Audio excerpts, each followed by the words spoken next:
Hello, അസ്സലാമു അലൈക്കും, നമസ്കാരം. അജൂസ് വ്ളോഗിൻ്റെ പുതിയൊരു വീഡിയോയിലേക്ക് ഏവർക്കും സ്വാഗതം. ഇന്നത്തെ ടോപ്പിക് എന്താണെന്ന് വെച്ചാൽ കോഴിക്കുഞ്ഞുങ്ങളുണ്ടായി 1 മാസം വരെയുള്ള പരിചരണ രീതികളെക്കുറിച്ചാണ് കേട്ടോ.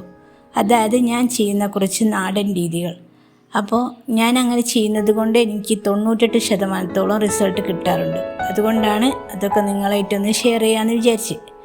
അപ്പോൾ വീഡിയോയിലേക്ക് പോകാം. കോഴിയെ അടവെച്ച് 19 ദിവസം മുതലാണല്ലോ വിരിഞ്ഞു തുടങ്ങുന്നത്. അപ്പോൾ മൊത്തമായിട്ട് വിരിയുന്നത് വരെ നമ്മൾ അവരെ ഡിസ്റ്റർബ് ചെയ്യാതിരിക്കുക എന്നതാണ് ആദ്യമായിട്ട് ചെയ്യേണ്ടത്. പിന്നെ ഇത് വിരിഞ്ഞ് ഇറങ്ങി 24 മണിക്കൂർ നേരത്തേക്ക് ഇവർക്ക് ഫുഡും വെള്ളമൊന്നും കൊടുത്തോളണമെന്നില്ല കേട്ടോ.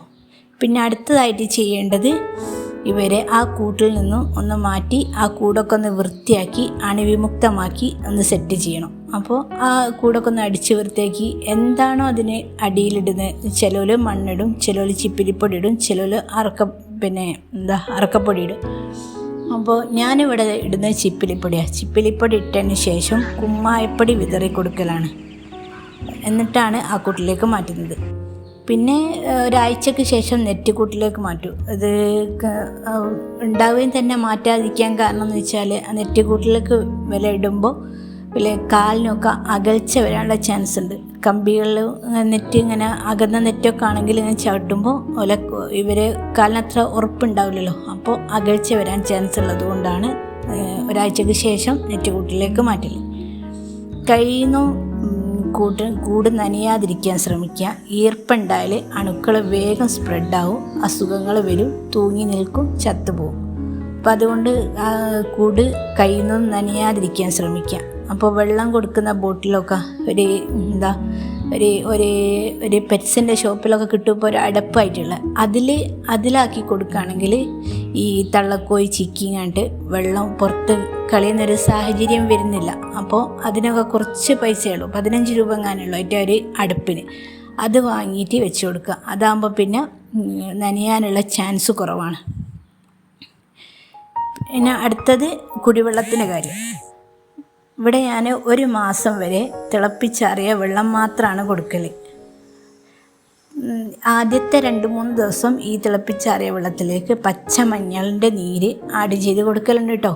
പിന്നെ വീട്ടിലുണ്ടാക്കിയ മഞ്ഞൾപ്പൊടിയാണെങ്കിൽ അതും ചേർത്ത് കൊടുക്കുന്നതിന് ഒരു കുഴപ്പമില്ല. പക്ഷേ ഷോപ്പിൽ നിന്ന് വാങ്ങിയ മഞ്ഞൾപ്പൊടി കൊടുക്കുമ്പോൾ നമ്മൾ ശ്രദ്ധിക്കേണ്ടതുണ്ട്. കാരണം അതിൽ പ്രിസർവേറ്റീവ്സ് ഒക്കെ അവർ ആഡ് ചെയ്യുന്നത് കൊണ്ട് നമ്മളത് കോഴിക്കുഞ്ഞുങ്ങൾക്ക് കൊടുക്കാതിരിക്കുക നല്ലത്.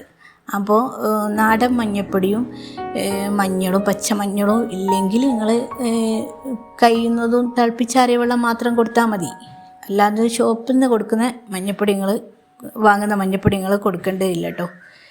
പിന്നെ ഇതിലേക്ക് ഒരാഴ്ചയ്ക്ക് ശേഷം പനിക്കൂർക്കലിൻ്റെ ഇല, മഞ്ഞളിൻ്റെ ഇല, തുളസി ഇല ഇവയൊക്കെ ഞാൻ ചേർത്ത് കൊടുക്കാറുണ്ട് കേട്ടോ. തിളപ്പിക്കുന്നതിലേക്ക് ചേർത്തിട്ട് തിളപ്പിച്ച് ആറിയതിന് ശേഷം കൊടുക്കാറുണ്ട്.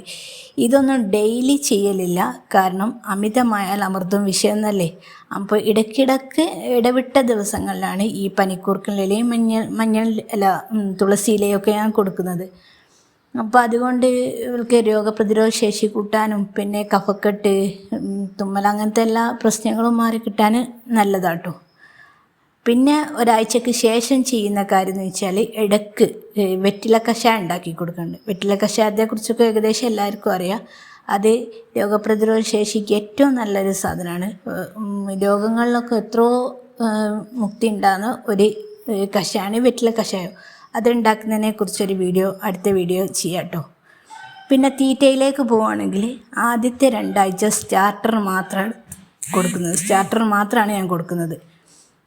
2 ആഴ്ചയ്ക്ക് ശേഷം അതിലേക്ക് ഇലവർഗ്ഗങ്ങളും കുറേശ്ശെ ആഡ് ചെയ്യും. അതായത് മുരിങ്ങയില, വേലിച്ചീരൻ്റെ ഇല ഇതൊക്കെയാണ് ഞാൻ തീറ്റയിലേക്ക് ആഡ് ചെയ്ത് കൊടുക്കുന്നത്. പിന്നെ നുറുക്കരി, ഗോതമ്പ് നുറുക്ക് ഇവയൊക്കെ ചെറിയ രീതിയിൽ കുറേശ്ശെ കൊടുത്ത് ഇവരെ പഠിപ്പിച്ചെടുക്കലാണ്. പിന്നെ ചിതൽ നല്ലൊരു പ്രോട്ടീൻ ഫുഡാണ് കേട്ടോ. അപ്പോൾ കുഞ്ഞുങ്ങൾക്ക് പോലെ ഗ്രോത്തിന് ഏറ്റവും നല്ല സംഗതിയാണ് ഈ ചിതൽ എന്ന് പറയുന്നത്. പിന്നെ ചെയ്യുന്ന കാര്യം മുട്ട പുഴുങ്ങിയിട്ട് പൊടിച്ചു കൊടുക്കും. അതും അങ്ങനെ മുട്ട പുഴുങ്ങി പൊടിച്ചു കൊടുക്കുകയാണെങ്കിൽ നമ്മൾ പുറത്തുനിന്നുള്ളൊരു വൈറ്റമിൻ സപ്ലിമെൻറ്റ്സ് ഒന്നും വാങ്ങിക്കൊടുക്കേണ്ട ആവശ്യമില്ല. അല്ലെങ്കിലും ഇങ്ങനെയൊക്കെ ചെയ്യുകയാണെങ്കിൽ വേറെ രോഗം വരാൻ ചാൻസ് ഇല്ല. അഥവാ വരികയാണെങ്കിൽ നാടൻ രീതിയിലുള്ള ചികിത്സകൾ ചെയ്തതിന് ശേഷം അതും ഫലിക്കുന്നില്ല എന്ന് കണ്ടെങ്കിൽ മാത്രമേ നമ്മൾ ആൻറ്റിബയോട്ടിക്സിലേക്ക് പോകേണ്ട ആവശ്യം വരുന്നുള്ളൂ. പിന്നെ കുഞ്ഞുണ്ടായി 7ാമത്തെ ദിവസം നമ്മൾ ചെയ്യുന്ന ലസോട്ട വാക്സിൻ കൊടുക്കുകയാണ്. അപ്പോൾ അത് ചെയ്യുന്നവരുണ്ട്. ഞാൻ നിർബന്ധമായിട്ട് അത് ചെയ്യലുണ്ട്. കാരണം എനിക്ക് അനുഭവം ഉള്ളതുകൊണ്ട്, അങ്ങനത്തെ ഒരു പ്രശ്നം ഉള്ളതുകൊണ്ട് ഞാൻ ലസോട്ട വാക്സിൻ നിർബന്ധമായിട്ട് കൊടുക്കലുണ്ട്. പിന്നെ ഈ കോഴിക്കുഞ്ഞുങ്ങൾക്ക് ക്ഷീണം കാണുകയാണെങ്കിൽ ശർക്കര വെള്ളം കൊടുക്കലുണ്ട്. ശർക്കര വെള്ളം ഒരു ക്ഷീണം കാണുകയാണെങ്കിൽ വൈകുന്നേരങ്ങളിലൊക്കെ ഒരു ശർക്കര വെള്ളം കൊടുത്താൽ പിറ്റേന്ന് രാവിലെ ആകുമ്പോഴേക്ക് നല്ല ആക്റ്റീവായിട്ട് നിൽക്കുന്നത് കാണാറുണ്ട്. പിന്നെ ദഹനക്കേടിൻ്റെ വിഷയം തോന്നുകയാണെങ്കിൽ മൈസൂർ പഴം കൊടുക്കും. അപ്പോൾ ഡൈജഷൻ കാര്യങ്ങളൊക്കെ പ്രോപ്പറായിട്ട് നടക്കും കേട്ടോ. തോനൊന്നും കൊടുക്കണ്ട, 1-2 കൊടുത്താൽ മതി. കുറേ കുഞ്ഞുങ്ങളുണ്ടെങ്കിൽ മാത്രം 2 കൊടുക്കുക, അല്ലെങ്കിൽ 1 തന്നെ മതി, അതുതന്നെ ധാരാളം. പിന്നെ മൂടിച്ചീയൽ പ്രോബ്ലം ഒക്കെ ഉണ്ടെങ്കിൽ മഞ്ഞൾ വെള്ളത്തിൽ കുറച്ച് ശർക്കരയും കൂടി ആഡ് ചെയ്ത് കൊടുക്കുക. ഇതൊക്കെയാണ് ഞാൻ ചെയ്തു പോരുന്ന നാടൻ രീതികൾ കേട്ടോ. അപ്പോൾ ഇങ്ങനെയൊക്കെയാണ് നിങ്ങൾ